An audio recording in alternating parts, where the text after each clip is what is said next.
Hello friends, welcome back to my channel Happy Beings. आज हम बनाएंगे कटहल का अचार, जो कि अभी कटहल का अच्छा सीज़न भी चल रहा है। तो कटहल का अचार है जो बहुत ही टेस्टी लगता है और हेल्दी तो होता ही है हमारा कटहल है जो। तो चलिए इसको एक बार हम कट कैसे करना है वो देख लेते हैं। काटने से पहले अपने हाथों में अच्छे से सरसों का तेल है जो अच्छे से लगा लो, नहीं तो खुजली हो जाती है इससे। तो मैंने यहाँ पर थोड़ा नाइफ पर भी लगा लिया और इसको बीच से मैंने 2 पार्ट में इस तरह से कट कर लिया है। तो कोई भी बड़ा नाइफ़ ले लें कट करने के लिए। और इस तरह से मैंने बहुत अच्छे से बार बार, अगर तेल हट भी जाता है तो दोबारा से लगा लें, नहीं तो हाथों में खुजली हो जाएगी। और मैंने यहाँ पर थोड़ा सा लगा लिया नाइफ़ में। तो चलिए अब इसको हम छीलते हैं। तो इसका छिलका है वो काफ़ी मोटा और चुभता भी है, दाने दाने होते हैं। तो इस तरह से मैंने हटा दिया है मोटा मोटा लेयर।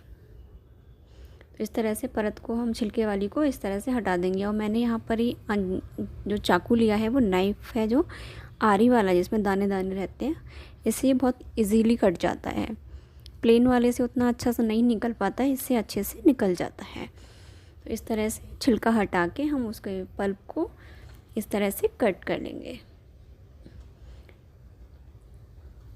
तो मैंने यहाँ पर ये थोड़ा सा पल्प निकाल के दिखाऊंगी। इसी तरह से फिर हम सारा जो कटहल है उसको कट कर लेंगे। ये देखिए इस तरह से ये है। आप छोटा बड़ा साइज़ कर लीजिए अपने हिसाब से। मैंने यहाँ पर सारा कट कर लिया है। बीच के पार्ट में जो लकड़ी होगी उसको हटाना है, बाकी साइड साइड से सारा लेना है। तो अचार बनाने के नेक्स्ट प्रोसेस में हमें क्या करना है, इसको भाप लगाना है। तो मैंने ये यहाँ पर ढोकला स्टैंड ले लिया है। अगर आपके पास ये नहीं है तो आप कोई भी सिंपल कढ़ाई में भाप लगा सकती हो। इसी तरह से कढ़ाई में पानी रखकर कोई कटोरी या कुछ स्टैंड हो आपके पास तो वो लगा के फिर कटोरे में भर के कटहल को रख सकते हैं भाप लगाने के लिए। तो मैं तो यहाँ पर ये ढोकला स्टैंड है, इसी के स्टैंड में लगा देती हूँ। तो मैं सारा जो कटहल के कट किए हैं पीसेस इनमें लगा देती हूँ। कटहल को मैंने अच्छे से वॉश कर लिया था कट करने से पहले, तो आप भी उसका ध्यान रखें, नहीं तो थोड़ी बहुत धूल मिट्टी है वो लगी रहती है उसमें। तो अच्छे से पहले वॉश कर लें, उसके बाद कट करें। अगर आप उबाल कर कटहल बना रहे हैं तो उसको पानी में नमक डालकर भी उबाल सकते हैं। फिर उबालने के बाद थोड़ी सी प्रक्रिया है वो लंबी हो जाती है, उसमें धूप दिखानी पड़ती है, फिर सुखा के फिर अचार बनाते हैं। तो मैंने यहाँ पर कुछ मसाले ले लिए हैं, जिसमें मैंने यहाँ पर ये सरसों ली है 3 चम्मच, आधा चम्मच के करीब मैंने ये नमक ले लिया है, और सौंफ ली है मैंने 2 छोटी चम्मच, लाल मिर्च ले ली है आधी चम्मच, हल्दी पाउडर 1 चम्मच, हींग ले लिए मैंने आधा छोटी चम्मच, अजवाइन लिया है 1 छोटी चम्मच, मेथी दाना लिया है 2 चम्मच, जीरा लिया है 2 चम्मच, और काली मिर्च लिया है 1 चम्मच, काला नमक लिया है 1 छोटी चम्मच। इस तरह से सारे मसाले ले लिए हैं। जो पिसे थे उनको साइड में कर दिया हमने, जो खड़े मसाले थे उनको पीस लिया है।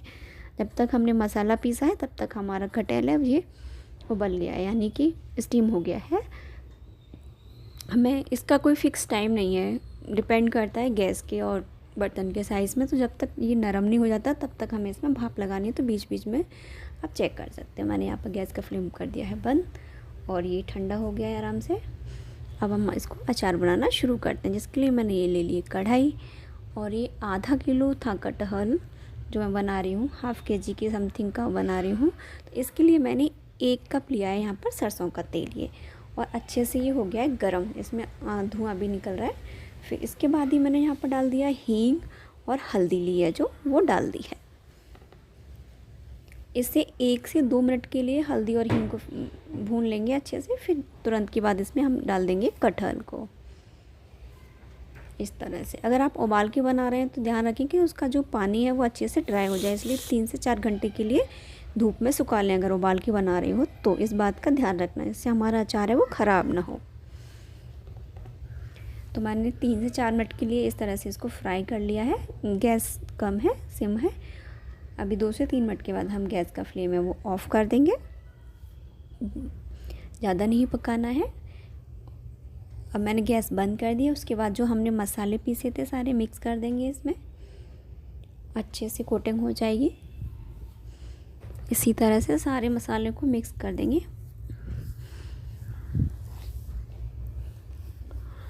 आप इस अचार को अगर 1 महीने के अंदर खाना चाहते हो तो एक्स्ट्रा ऑयल डालने की ज़रूरत नहीं है, इसी में बन जाएगा 1 कप में।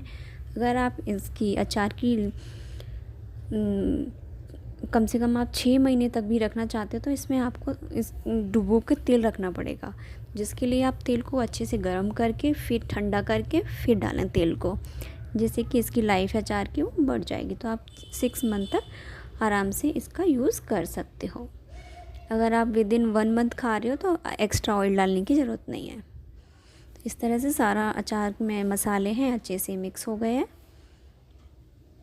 हम अभी भी खा सकते हैं, स्टीम तो है ही है वो, लेकिन वो टेस्ट नहीं आता है, वो टेस्ट 4 से 5 दिन के बाद ही आएगा अच्छे खट्टा खट्टा वाला। अभी तो सरसों भी अभी अभी बना है तो उतना अच्छा टेस्ट नहीं आ पाता है अगर अभी खाएंगे तो। बस बहुत ही सिंपल और बेसिक मसालों से हमारा अचार है जो बनकर तैयार हो गया है। ये लोहे की कढ़ाई में है तो मैं इसमें से निकाल के मैंने एक कटोरे में रख लिया है। ये ठंडा हो जाएगा, उसके बाद ही इसको कंटेनर में डालें। और किसी भी बर्तन में डालते टाइम ध्यान रखें जो डब्बे में डाल रहे हो वो अच्छे से साफ़ और ड्राई होना चाहिए, सूखा होना चाहिए, गीला नहीं होना चाहिए। उसके बाद ही उसमें डालें। Thanks for watching friends, like and subscribe my channel.